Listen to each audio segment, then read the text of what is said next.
Hello stenographer, एक बार फिर से स्वागत है आपका हमारे स्टेनो तरंग यूट्यूब चैनल में।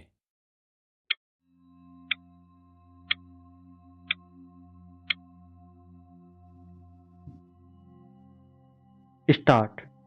अंग्रेजी को राष्ट्रभाषाओं की सूची में सम्मिलित करने के लिए जो सुझाव सदन के सामने आया है उसका विरोध हम इसलिए नहीं कर रहे हैं कि हमें किसी भाषा से दुश्मनी है।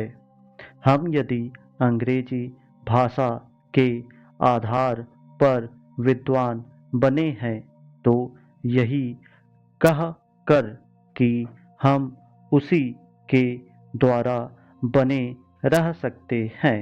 हिंदी को पीछे रखना उचित नहीं है। यह भ्रम देश में फैलाया जा रहा है कि हिंदी से हमारी प्रगति नहीं हो सकती है। इसके विपरीत मैं देखता हूँ कि देश को यदि कोई भाषा दो भागों में बांट रही है तो वह अंग्रेजी भाषा ही है। जिनको हिंदी नहीं आती वे समझते हैं कि हिंदी पढ़े लिखे लोग उन पर हावी हो जाएंगे। मेरी समझ में तो यह बात नहीं आती जो आदमी विदेशी भाषा का पंडित बन सकता है उसे हिंदी का साधारण ज्ञान प्राप्त करने में कौन सी कठिनाई आ सकती है। हिंदी तो इतनी सरल भाषा है कि थोड़े से संपर्क से ही आदमी हिंदी जान लेता है और अपने भाव प्रकट कर लेता है। ऐसी अवस्था में यदि में यदि हिंदी राष्ट्रभाषा का स्थान ग्रहण करती है तो हमारा अंग्रेजी से संबंध टूटने वाला नहीं है।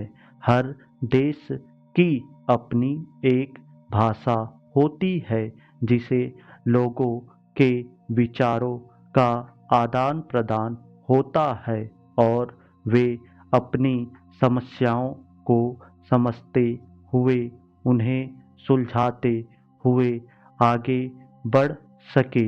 वह भाषा वही हो सकती है जिसको देश के अधिक से अधिक लोग समझ बोल और लिख सके। इस देश में केवल हिंदी को ही ऐसा स्थान प्राप्त है। फिर हमें हिंदी को देश की राष्ट्रभाषा बनाने के लिए क्यों आपत्ति है। यदि हम इस प्रस्ताव को जो कि हमारे सामने पेश है स्वीकार करते हैं तो मेरा यह निश्चित मत है कि जिस दास्ता के बंधन से हम निकलने की कोशिश कर रहे हैं उससे हम नहीं निकल पाएंगे। पैरा अंत में मेरा माननीय सदस्यों से निवेदन है कि वे केवल अपनी पार्टी की आज्ञा को न देखें बल्कि अपनी बुद्धि से काम ले और इस प्रस्ताव का विरोध करे।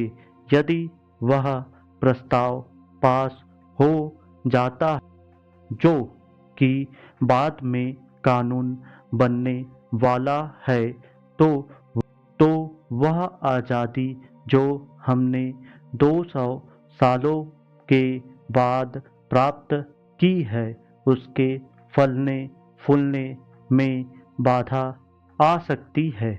मैं सदस्य महोदय से भी प्रार्थना करूंगा कि वह अपना प्रस्ताव वापस ले ले। स्टॉप। दोस्तों, आउटलाइन के लिए आप मुझे इंस्टाग्राम पर मैसेज कर सकते हैं और चैनल अच्छा लगे तो लाइक, सब्सक्राइब एंड शेयर करें।